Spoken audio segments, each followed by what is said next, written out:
फ़इन्न खैरल हदीस किताबुल्लाह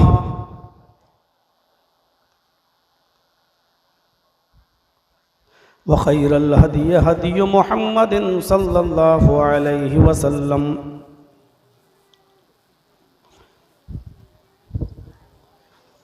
व शर्रुल उमूरि मुहदसातुहा व कुल्लु मुहदसतिन बिदअह व कुल्लु बिदअतिन ज़लालह व कुल्लु ज़लालतिन फिन्नार।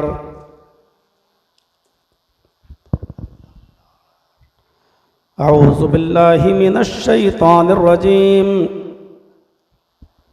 बिस्मिल्लाहिर रहमानिर रहीम। इक़रा बिस्मि रब्बिकल्लज़ी खलक़ खलक़ल इंसाना मिन अलक़ इक़रा व रब्बुकल अकरमुल्लज़ी अल्लम बिल क़लम अल्लमल इंसाना मा लम यअलम।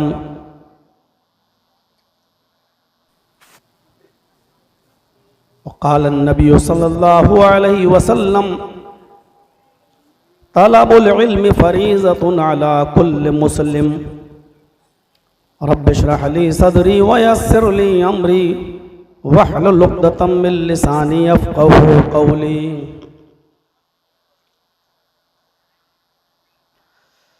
मुअज़्ज़ज़ सामईन हज़रात,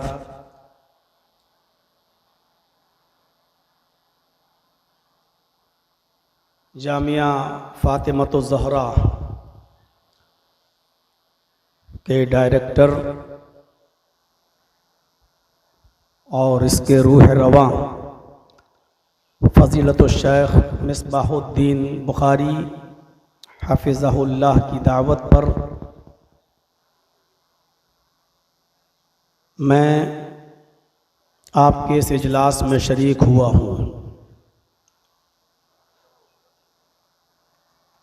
किस पोजीशन से आया ये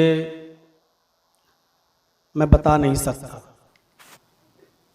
इशारा कर देना काफ़ी है कि मिसबाहुद्दीन बुखारी हफ़िज़हुल्लाह ने कहा कि आपको आना ही है।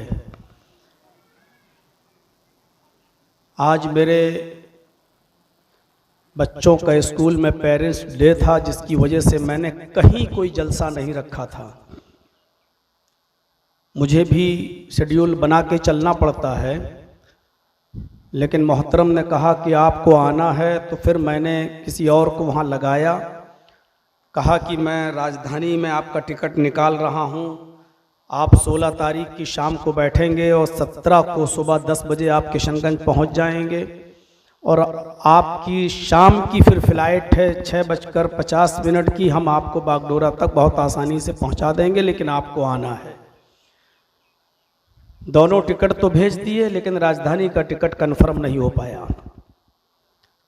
अब कहने लगे कि आपको किसी भी कीमत पर आना है, किसी भी तरीके से आइए, टिकट तो कंफर्म नहीं हुआ है, लेकिन आप बात करके आइए। अब कोई मैं नेता तो हूँ नहीं और मिनिस्टर भी नहीं हूँ, मेरे पास कोई कोटा भी नहीं है कि मैं किसी कोटे के ज़रिए टिकट कंफर्म करा सकूँ। मैंने कहा कि आप ही के ताल्लुकात हैं, आप ही कुछ करिए, लेकिन हाथ उठा लिए और कहा कि आपको आना है। बहरहाल मैं किसी तरीके से राजधानी एक्सप्रेस में घुस गया, चला, टीटी से बात किया और फिर वही होता है जो हमेशा होता आया है। गांधी छाप देना पड़ता है, एक का डबल और डबल का और डबल। और मैंने,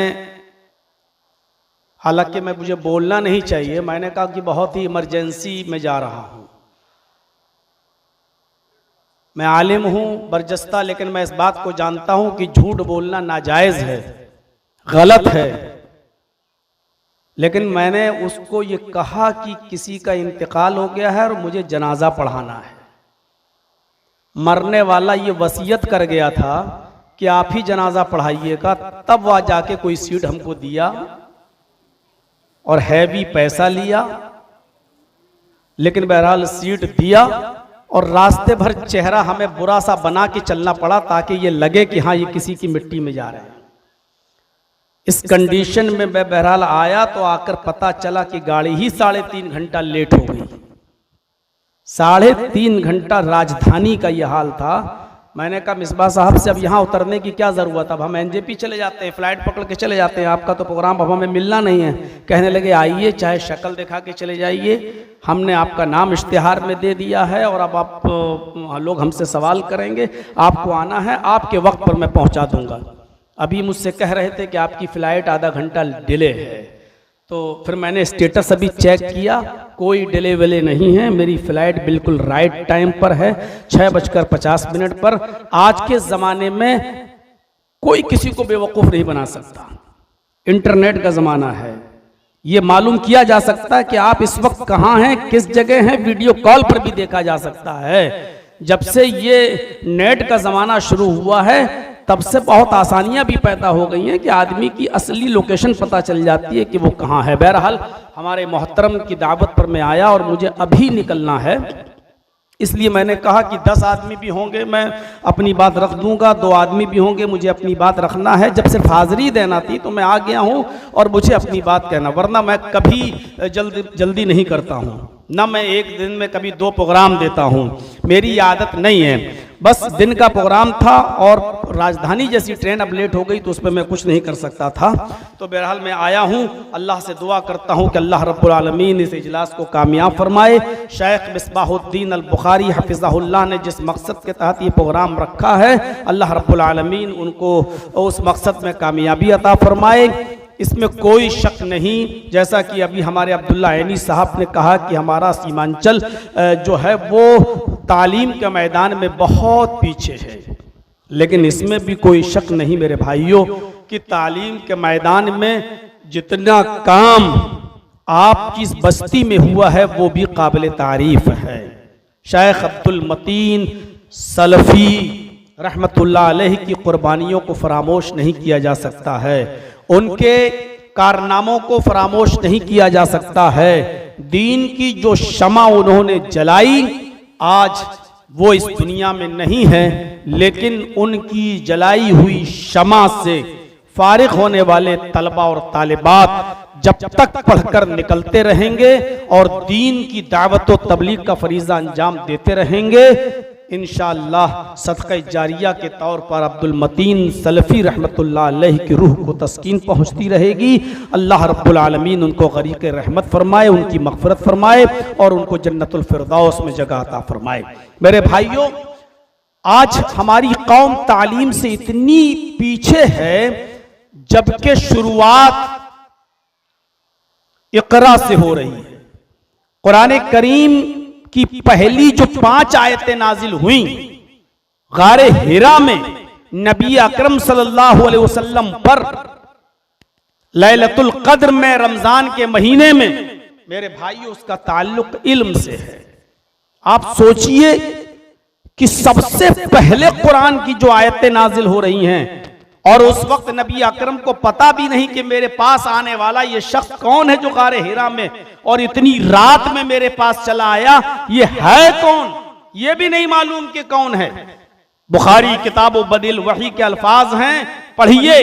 वो आए जिब्राइल और अल्लाह के नबी मसरूफ थे अपनी अल्लाह की इबादत में और आकर कहा, बैठ गए जिब्राइल अलैहिस्सलाम और कहा इक़रा या मोहम्मद। अल्लाह के नबी सल्लल्लाहु अलैहि वसल्लम फरमाते हैं कि उस शख्स की मैंने शक्ल कभी नहीं देखी, पहली मर्तबा ये शख्स मेरे सामने आया और मेरा नाम लेकर कह रहा है इक़रा या मोहम्मद, आए मोहम्मद पढ़ो, इक़रा या मोहम्मद, आए मोहम्मद पढ़ो।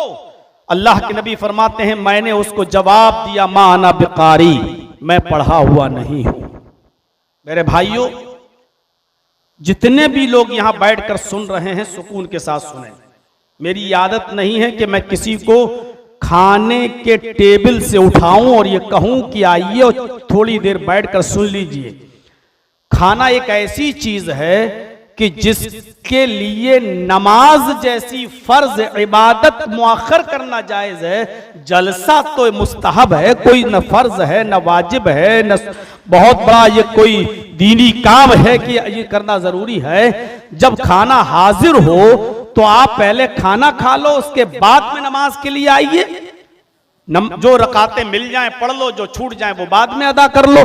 जब नमाज मुअक्खर की जा सकती है खाने के हाजिरी के वक्त में, ये तो जलसा है। जब फर्ज इबादत को मुअक्खर करना जायज़ है तो जलसा तो क्यों नहीं मुअक्खर किया जा सकता है। आप खाने की टेबल पे बैठें, इत्मीनान से खाएं, और माशाअल्लाह लजीज खाना भी है, इसलिए 1 2 4 रोटी और ज्यादा खाएं, और अल्लाह रब्बुल आलमीन इस खाने में भी आपको बरकत अता फरमाए। मेरी तरफ से कोई जबरदस्ती नहीं है कि आप आएं और स्टेज पर बैठें या यहां आएं और कुर्सियां भरें। मेरे भाइयों, अल्लाह के नबी जनाब मोहम्मद रसूलुल्लाह सल्लल्लाहु अलैहि वसल्लम ने फरमाया था कि अगर एक शख्स भी तुम्हारी बात से हिदायत पा गया तो ये तुम्हारे लिए सुर्ख ऊंट की कुर्बानी से ज्यादा बेहतर है। तो मेरे भाइयों, मेरे लिए बहुत ज्यादा मजमा, मैंने 3-4 लोगों में भी जुमा पढ़ाया है, मैंने 3-4 लोगों में भी जुमा पढ़ाया है, और ऐसी जगह भी जुमा पढ़ाया है जहां जुमे की भीड़ 1,25,000 की थी। मस्जिद के बाहर सड़क पर तांता लग गया और सड़क तक जाम हो गई। मैंने ऐसी जगह पे भी जुमा पढ़ाया है। तो अल्लाह रब्बुल आलमीन जितने लोगों को सुनने की तौफीक दे रहा है, और जहां तक मेरी आवाज जा रही है और यूट्यूब के जरिए जहां तक पहुंचे, अल्लाह रब्बुल आलमीन इसी में बरकत अता फरमाए। तो मेरे भाइयों, उसने कहा इक़रा या मोहम्मद, आए मोहम्मद पढ़ो। तो अल्लाह के नबी सल्लल्लाहु अलैहि वसल्लम ने कहा मा अना बिकारी, में पढ़ा हुआ नहीं हूं। हजरत जिब्राइल ने अल्लाह के नबी सल्लल्लाहु अलैहि वसल्लम को पकड़ा, और पकड़ने के बाद दबाया, और दबाने के बाद इतनी जोर से आपको कसा अपने सीने से कि अल्लाह के नबी फरमाते हैं कि मुझे ऐसा लगा कि कहीं मेरी जान न चली जाए, मेरी रूह न निकल जाए। उसके बाद फिर छोड़ दिया, और छोड़ने के बाद फिर कहा इक़रा या मोहम्मद, आए मोहम्मद पढ़ो।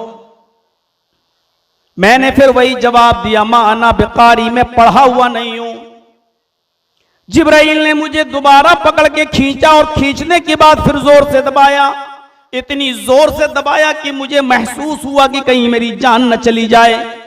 उसके बाद दोबारा छोड़ा, और छोड़ने के बाद कहा इक़रा या मोहम्मद, आए मोहम्मद पढ़ो। अल्लाह के नबी सल्लल्लाहु अलैहि वसल्लम फरमाते हैं मैंने तीसरी बार भी यही कहा मा अना बिकारी, में पढ़ना नहीं जानता, मैं क्या पढ़ूं। तो मुझे बार बार कहते हो पढ़ो पढ़ो, मैं तो पढ़ना ही नहीं जानता, क्या पढ़ूं। बाज रिवायात में आता है कि अब आप ही ने जिब्राइल से कहा माजा कराऊं, तुम ही बताओ कि मैं क्या पढ़ूं, मैं तो पढ़ना नहीं जानता। पैदा हुआ तो बाप को नहीं देखा, 6 साल की उम्र हुई तो मां भी छोड़कर चली गई, 8 साल का हुआ तो दादा भी खैराबाद कहकर चला गया। मुझे पढ़ाने वाला कोई नहीं मिला, मैं क्या पढ़ूं। मैं तो उम्मी हूं, मां के पेट से बच्चा जो पैदा होता जिस तरीके से वो लिखना पढ़ना नहीं जानता, मैं भी लिखना पढ़ना नहीं जानता। तुम ही बताओ कि मैं क्या पढ़ूं। तीसरी बार जिब्राइल ने दबाया, और दबाने के बाद छोड़कर कहा इक़रा बिस्मि रब्बिकल लज़ी खलक़, खलक़ल इंसान मिन अलक़। आए मोहम्मद सल्लल्लाहु अलैहि वसल्लम पढ़ो उस रब के नाम से। यह है वो तालीम, सबसे पहली आयत जो इल्म के ताल्लुक से नाजिल होती है और जिसमें पढ़ने के लिए कहा गया, और पढ़ना भी क्या, अपने रब के नाम से। क्योंकि अरब के लोग ये बहुत अच्छी तरीके से जानते थे कि कोई चीज बगैर साने के वजूद में नहीं आ सकती है, बगैर बनाने वाले के वजूद में नहीं आ सकती है। एक छोटी सी सुई जब बगैर बनाने वाले के नहीं बन सकती, और एक माचिस का खोखला जब बगैर किसी बनाने वाले के वजूद में नहीं आ सकता, तो इतनी बड़ी कायनात, ये जमीन, ये चांद, ये सूरज, ये सितारे, ये सैयारे, ये कहकशाएं बगैर किसी बनाने वाले के कैसे वजूद में आ सकती हैं। आज तो पता चल गया है ना, पहले जमाने में पता नहीं था। ये सूरज हमारी जमीन से 9 करोड़ 30 लाख मील की बुलंदी पर है, जो 1 करोड़ 40 लाख डिग्री सेंटीग्रेड गर्मी देता है। ये आज की तहकीक बताती है, आज की साइंस कहती है।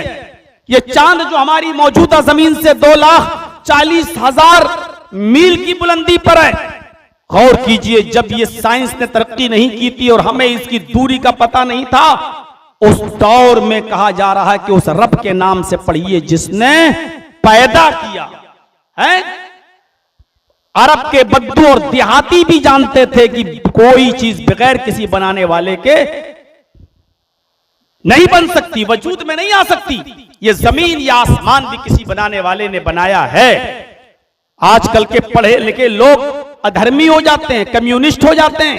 वो कहते हैं कि ये दुनिया कोई कुछ चलाने वाला कोई नहीं है, अल्लाह नाम की कोई चीज नहीं है, ये दुनिया हमेशा से ऐसी चलती आई है और चलती रहेगी, लोग तरक्की करते रहेंगे। बल्कि उनका ख्याल तो ये है कि पहले दुनिया के लोग, इंसान बंदर थे और वहां से तरक्की करते करते फिर वो इंसान के ढांचे में ढले। मेरे भाइयों जरा तसव्वुर करो, वो अल्लाह का इनकार करते हैं, जबकि अरब के बदवी और देहाती लोग भी इनकार नहीं कर सके। इक़रा बिस्मि रब्बिकल लज़ी खलक़, पढ़िए उस रब के नाम से जिसने पैदा किया। अरब के लोग भी जानते थे। मेरे भाइयों यहां से आप अंदाजा लगा सकते हैं कि उस दौर में कहा कि पढ़िए, और रब से जोड़ा। इस्लाम दीनी तालीम के साथ साथ दुनियावी तालीम को हासिल करने से मना नहीं करता है, किसी को भी नहीं कहता है, बल्कि तलबुल इल्म में अल इल्म जो आया है, अगरचे वो तखसीस का है, लेकिन अल इल्म के अंदर भी मेरे भाइयों तमाम उलूम शामिल हैं। अल्लाह के नबी जनाब मोहम्मद रसूलुल्लाह सल्लल्लाहु अलैहि वसल्लम ने फरमाया, तलबुल इल्मी फरीज़तुन अला कुल्ली मुस्लिम, इल्म दीन का हासिल करना हर मुसलमान पर, ख्वाह वो मर्द हो या औरत, फर्ज है। ये फर्ज है, फर्ज। ये अलग बात है कि इल्म दीन की खुसूसी तालीमात और चंद मखसूस तालीमात ऐसी हैं जो फर्ज ऐन का दर्जा रखती हैं। मेरे भाइयों दुनियावी उलूम का हुसूल फर्ज ऐन नहीं है, लेकिन दीन का उलूम हासिल करना फर्ज ऐन है। जैसे नमाज फर्ज ऐन है, जैसे रोजा फर्ज ऐन है, जैसे फर्ज इस्तिताअत होने पर फर्ज ऐन है, ऐसे ही दीनी इल्म भी फर्ज ऐन है। कम से कम जरूरत के लिहाज से उतनी तालीम तो हासिल कर लो कि आदमी समझ सके कि नमाज में हमें क्या पढ़ना चाहिए, रोजा रखने का तरीका क्या है, सहरी कब तक करना चाहिए, रोजा इफ्तार का वक्त क्या है, जनाजे की दुआ क्या है, निकाह की दुआ क्या है, घर में दाखिल होने की दुआ क्या है, घर से निकलने की दुआ क्या है, मस्जिद में जाने की दुआ क्या है, मस्जिद से निकलने की दुआ क्या है। कम से कम बुनियादी तालीम तो आदमी हासिल कर ले, इल्म दीन। अगरचे साइंस और टेक्नोलॉजी को हासिल करने से इस्लाम ने रोका नहीं है, बल्कि आज इन चीजों की जरूरत भी है कि लोग इसको हासिल करें, हैं? डॉक्टरी पढ़ें, इंजीनियर बने, जरूरत है आज इन चीजों की। और ये चीजें, इन चीजों के साथ साथ आप इल्म दीन भी हासिल कर सकते हैं। आप आइए, मैं आपको लखनऊ की सरजमीन पर लेके चलूं जहां मैं रहता हूं। आज भी एक ऐसे डॉक्टर हैं जो मेरे काफी करीबी दोस्त हैं, वो हाफिज कुरान भी हैं और आलिम दीन भी हैं।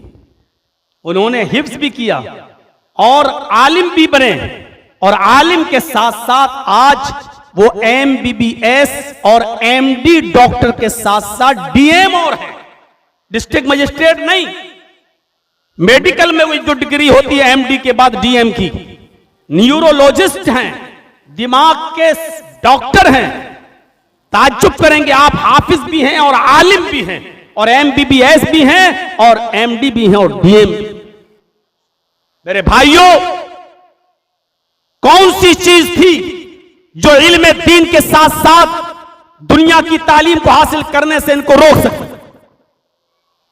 क्या हम और हमारे तलबा और हमारी तालिबात क्या इल्म दीन के साथ साथ दुनिया हासिल नहीं कर सकती? आज भी वो टोपी लगाते हैं, आज भी वो दाढ़ी रखे हुए हैं और बैठते हैं, और हजारों गैर मुस्लिम अपॉइंटमेंट लेते हैं और एक महीना और दो महीना पहले उनसे टाइम लेना पड़ता है दिखाने के लिए। और वो शख्स आज भी नमाज का वक्त होता है तो पहले अपनी क्लिनिक बंद करता है और पहले नमाज पढ़ने जाता है। कौन सी चीज ऐसी है जो हमें दीन से रोकती है? और कौन सी दीन ऐसा है जो हमें, मेरे भाइयों, इस दुनियावी तालीम से रोकता हो? दीन के साथ साथ दुनियावी तालीम को भी हासिल करिए। आप तहकीक के मैदान में उतना आगे नहीं बढ़ पाएंगे। मैं आपको एक वाकया सुनाता हूं भोपाल का। मैं उस डॉक्टर से मिला हूं और आप भी जाइएगा और कभी भोपाल में जाइएगा तो हमसे ले लीजिएगा। उन्होंने अपना पर्सनल नंबर देने से मना किया क्योंकि लोग परेशान करते हैं, लेकिन कभी भोपाल में आप जाइए तो हम आपको उन तक पहुंचा देंगे। आज भी भोपाल में एक डॉक्टर हैं जिनका पहले नाम डॉक्टर शिव शक्ति स्वरूप था, जिसका पहले नाम डॉक्टर शिव शक्ति स्वरूप था।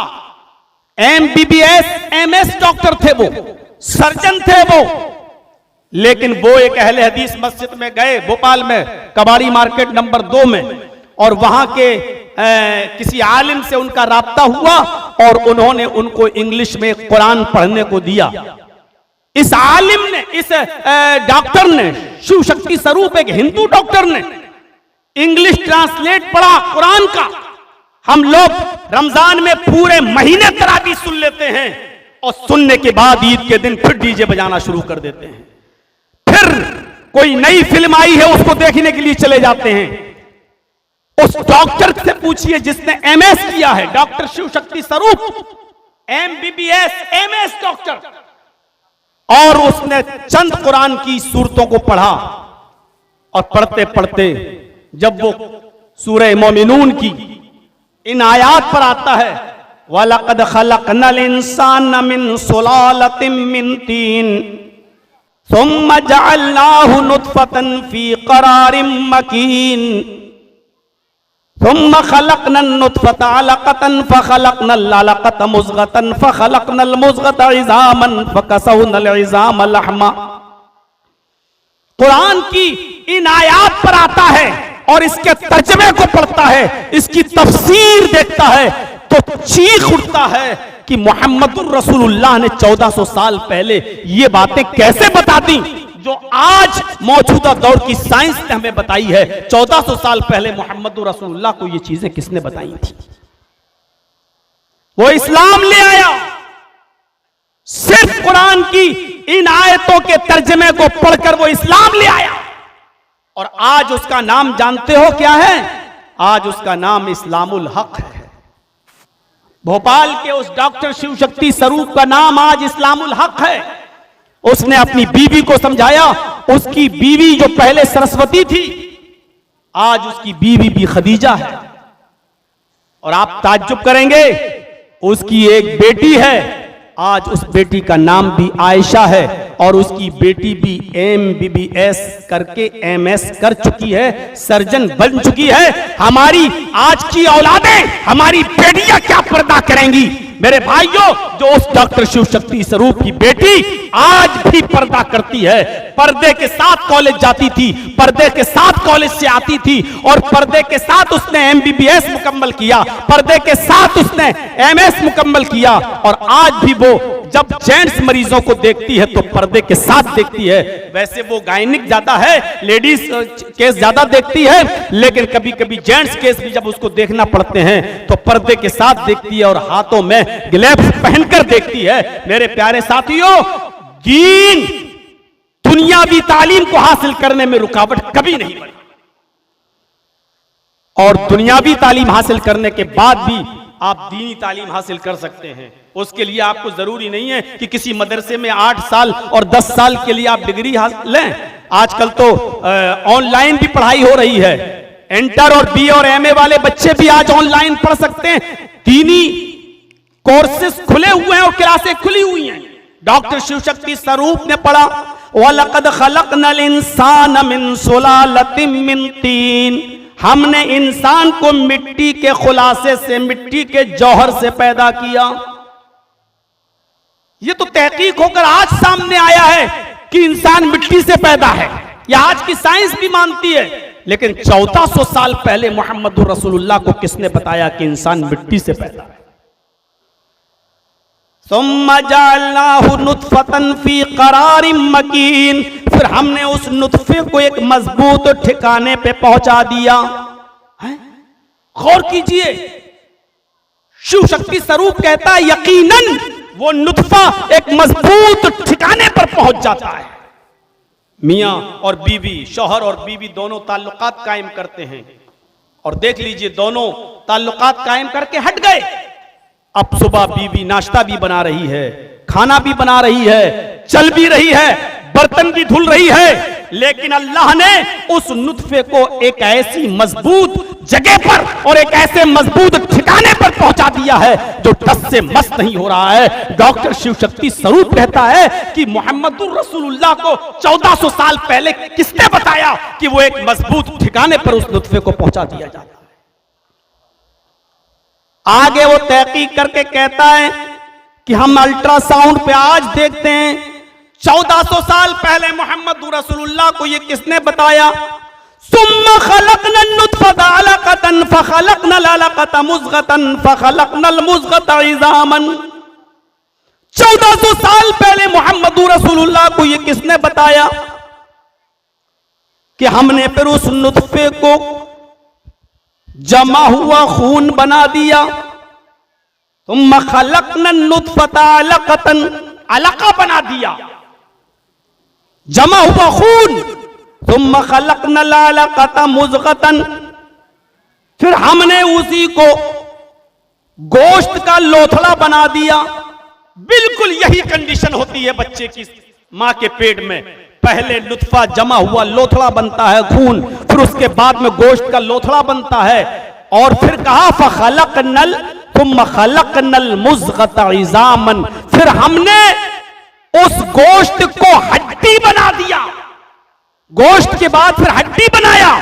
फ़कसौनल इज़ाम लहमा, और फिर हड्डी के ऊपर भी हमने गोश्त को चढ़ा दिया।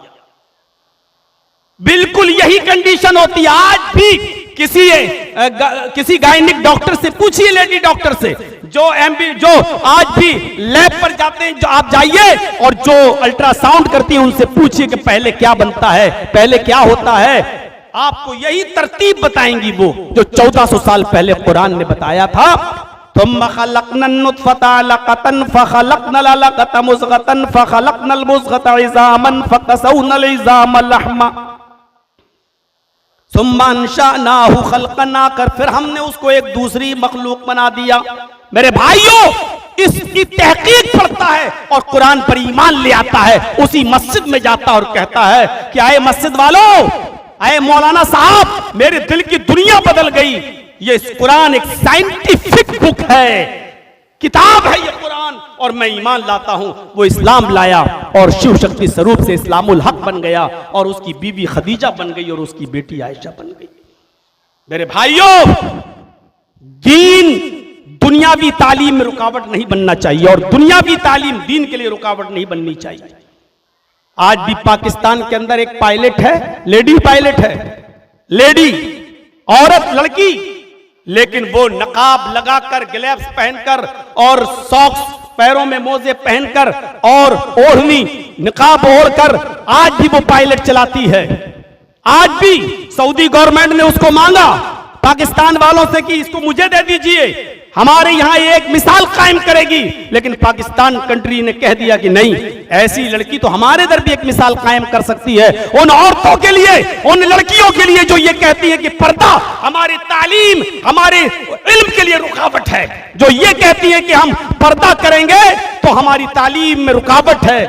आज वो पायलट खातून एक मिसाल है कि पर्दे में रहकर भी वो पायलट हवाई जहाज उड़ा सकती है और चला सकती है। फिर हमारी बेटियां पर्दे में रहकर, मेरे भाइयों, दीन और दुनिया दोनों क्यों नहीं हासिल कर सकती हैं? आज के इस दौर में जरूरत है लोगों को साइंटिफिक तरीके से समझाने की भी। आप कैसे समझाएंगे लोगों को मेरे भाइयों? आप कैसे समझाएंगे? कैसे? पहले लोग ये सवाब, नेकियां और बुराइयां तौली जाएंगी, है ना। फमन यअमल मिस्काल ज़र्रतिन खैरन यरह वमन यअमल मिस्काल ज़र्रतिन शर्रन यरह। जिसने जर्रा बराबर भी बुराई की होगी उसको भी देख लेगा, और जिसने जर्रा बराबर भी भलाई की होगी, नेकी की होगी, वो उसको भी देख लेगा। नेकियों बुराइयां तौली जाएंगी। फअम्मा मन सक़ुलत मवाज़ीनुहु, जिसकी नेकियों का पल्ला भारी हो गया, झुक गया, वो ऐशो आराम में होगा, वो जन्नत में जाएगा। और जिसकी नेकियों का पल्ला उठ गया, कुरान की आयत बताती है कि नेकियां और बुराइयां दोनों तौली जाएंगी। सवाल ये पैदा होता है कि नेकियां तो दिखाई नहीं देती, बुराइयां तो दिखाई नहीं देती, फिर तौली कैसी जाएंगी? क्या कोई ऐसी चीज है जो दिखाई न देती हो और जिसका वजन हो जाए? जो दिखाई नहीं देती उसको तौला कैसे जाएगा। और बाकायदा स्वामी दयानंद सरस्वती ने सत्यार्थ प्रकाश में यह ऐतराज लगाया कि देखिए कुरान कितना कैसी किताब है, ये कहता कि नेकियां तौली जाएंगी और ये कहता है कि बुराइयां तौली जाएंगी। भला जो चीज दिखाई नहीं देती वो कैसे तौली जाएगी। मेरे भाइयों, आज इस किस्म का ऐतराज करने वाले कुछ कॉलेजेस और यूनिवर्सिटीज के लड़के हैं जो आज पश्चिमी सभ्यता से, वेस्टर्न कल्चर से प्रभावित होकर, मुतासिर होकर इस तरीके की बातें करते हैं कि नेकियां और बुराइयां कैसे तौली जाएंगी। मैं उनसे पूछना चाहता हूं, जब आंधी आती है तो कैसे पता चल जाता है कि आज हवा इतने किलोमीटर की रफ्तार से चली है। मैं पूछना चाहता हूं कि आज गर्मी और सर्दी का वजन कैसे हो जाता है। ये गर्मी जो दिखाई नहीं देती, ये सर्दी जो दिखाई नहीं देती, आप इसका वजन कैसे कर लेते हैं कि आज इतनी डिग्री सेंटीग्रेड गर्मी पड़ी, आज इतनी डिग्री सेल्सियस गर्मी पड़ी। आपको ये कैसे पता चल जाता है? जब सर्दी और गर्मी दिखाई नहीं देती तो सर्दी और गर्मी का वजन कैसे? अभी कश्मीर में चले जाइए तो माइनस पर पहुंचा हुआ है आपका ठंड, सर्दी माइनस पे पहुंची हुई है। कैसे वजन हो जाता है कि -1, -2, -3? ये कैसे वजन? जो चीज दिखाई नहीं देती उसका वजन आप कैसे कर लेते हैं? अच्छा, बिजली का करंट भी तो दिखाई नहीं देता है ना, किसी ने देखा है करंट? लेकिन आप एक महीने में कितनी बिजली खर्च कर रहे हैं आपका मीटर बता देता है कि इतनी बिजली आपने खर्च की है और उसी हिसाब से आपका बिल आ जाता है। तो मेरे भाइयों, बिजली का बिल आ रहा है, बिजली की क्या नाप हो रहा है, उसका वजन हो रहा है, सर्दी और गर्मी का वजन हो रहा है, तो फिर अल्लाह तबारक व तआला के पास क्या कोई ऐसा आला नहीं है जिससे हमारी नेकियां और बुराइयों को तौलकर हमारे सामने रख दे और बता दे कि इतने गुनाह तुमने किए और इतनी नेकियां तुमने की हैं। जिसने अकल दी और उसकी दी हुई अकल से हमने ऐसे आलात बना लिए जो सर्दी और गर्मी तक का वजन कर लेते हैं, हवा तक का वजन कर लेते हैं, तो क्या जो अकल देने वाला है उसके पास ऐसी कोई मशीन नहीं होगी जिससे नेकियां और बुराइयां तौल सके? साइंस की रोशनी में जवाब है और हर चीज का जवाब है। और कभी किसी मुनकिर ने कहा था, दहरिया ने, वाह साहब, इंसान मरने के बाद दोबारा जिंदा कैसे होगा? इंसान मरने के बाद दोबारा कैसे? एक इंसान समंदर में डूब के मर गया, उसकी बॉडी नहीं मिली, जानवर उसको खा गए, लैट्रीन बनाकर निकाल दिया, या उसका हाथ कहीं और चला गया, पैर कहीं और चला गया, सर कहीं और चला गया। अल्लाह ताला कयामत के दिन सबको एक साथ इकट्ठा कैसे जमा करेगा और हर इंसान के अज़ू को और आज़ा को उसी इंसान के साथ कैसे पैबस्त करेगा और कैसे जोड़ेगा? ये महाल है, अकल में आने वाली बात नहीं है। मेरे भाइयों, कितना कॉन्फिडेंस के साथ उसने कहा था कि अकल में आने वाली बात नहीं है। लेकिन आज के जमाने में साइंस की रोशनी में इसका जवाब बहुत आसानी से दिया जा सकता है। आप जरजीत साहब की तकरीर सुन रहे हैं, पटना से आप देख लीजिए, कभी कभी आप सुनते होंगे ना कि रेडियो, ये दूरदर्शन से आप नीतीश कुमार जी को सुन रहे थे, आज देश के प्रधानमंत्री जी को सुन रहे थे, आप मोदी जी की आवाज में ये चीजें सुन रहे थे। मैं पूछना चाहता हूं कि इस फजा में तो बहुत से लोगों की आवाजें खलतमल्त हैं। जरजीत साहब बोल रहे हैं, उनकी भी आवाज, अभी अब्दुल्ला अहनी साहब बोले, उनकी भी आवाज, मिसबाहुद्दीन अल बुखारी बोले, उनकी भी आवाज, सियासी नेता लोग आए, उन्हें भी स्पीच दी, उनकी भी आवाज है, मेले ठेलों की आवाज, और इसी तरीके से बच्चों ने जो पढ़ा उनकी आवाज, कव्वालियों, ट्रेनों की आवाज, बसों की आवाज, इसी फजा में कोयलों की आवाज, चिड़ियों की आवाज, सारी आवाजें फिक्स हैं, फिक्स हो चुकी हैं, खलतमल्त हो चुकी हैं। लेकिन रेडियो में लगा हुआ चुंबक, रेडियो में लगा हुआ मकनातीस, रेडियो में लगा हुआ वो तार जिसकी आवाज को खींचना चाहता है, जिसकी आवाज को कैच करना चाहता है, वही आवाज तमाम आवाजों से दामन बचाते हुए, तमाम आवाजों से दामन को चीरते हुए, तमाम आवाजों से बचते और बचाते हुए रेडियो में आ जाती है। और आप सुन लेते हैं, ये आकाशवाणी पटना से नीतीश जी बोल रहे थे, ये आकाशवाणी पटना से फला जी बोल रहे थे, ये आकाशवाणी पटना से फला शायर का शेर आप सुन रहे थे।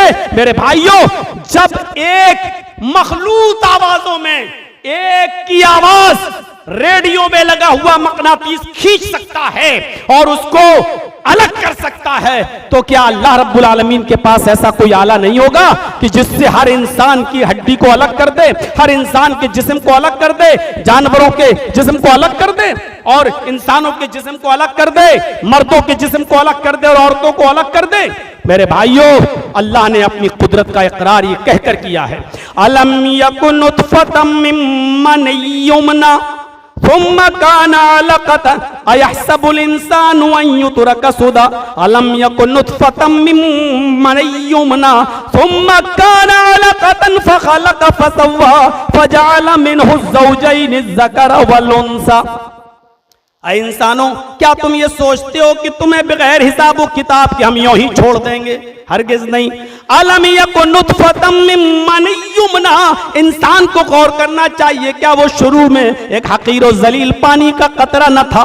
क्या वो शुरू में एक कतरा न था, पानी की एक बूंद न था? जब पानी की एक बूंद था तो अल्लाह ने उसको क्या बनाया?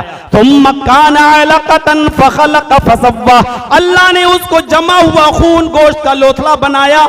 अल्लाह ने उसी पानी के कतरे को मुख्तलिफ मराहिल से गुजारा, इतनी मजबूत हड्डी बनाई कि हथौड़ा मारो तब जाकर टूटे, और इतना नर्म भेजा बनाया कि 2 उंगली में रख के मसलना चाहो तो मसल दो।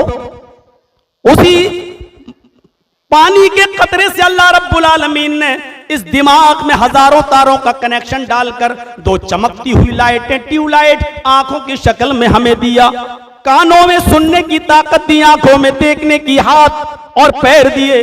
अल्लाह ने फरमाया, आए मेरे बंदो, जब मैं ये काम सारा का सारा रहमे मादर में कर सकता हूं, इतना ही नहीं, फखलक़ मिनहु ज़ौजैनि ज़कर वल उन्सा, हमने नर भी बना दिया, मादा भी बना दिया, लड़का भी बना दिया, लड़की भी बना दिया। जब ये सारे के सारे काम मैं रहमे मादर में कर सकता हूं, अलैसा ज़ालिका बिक़ादिरिन अला अन युह्यिल मौता, तो ऐ मेरे बंदो मुझे बताओ, क्या हम इंसान को मरने के बाद दोबारा जिंदा नहीं कर सकते?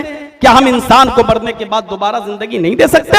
मेरे भाइयों, कुरान की इस आयत के नाजिल होने के बाद बड़े बड़े लोगों ने तस्लीम किया कि हां, और आज भी अब साइंस ये कहने लगी है और मानने लगी है कि जिस तरीके से गेहूं जमीन में डालते हो तो गेहूं पैदा होता है, चावल जमीन में डालते हो तो चावल पैदा होता है, इसी तरीके से आम की गुठली जमीन में डालते हो तो आम पैदा होता है। अब साइंस ये भी कहती है, इसी तरीके से इंसान को जब जमीन में दफन करोगे, इंसान को जब मरने के बाद जमीन में डालोगे, तो इंसान ही बनकर दोबारा पैदा होगा, इंसान ही बनकर उठेगा कब्र से, क्योंकि आम से अंगूर पैदा नहीं हुआ और गेहूं से चावल पैदा नहीं हुआ, तो इसी तरीके से इंसान से बंदर और चीता और लोमड़ी भी पैदा नहीं होगा।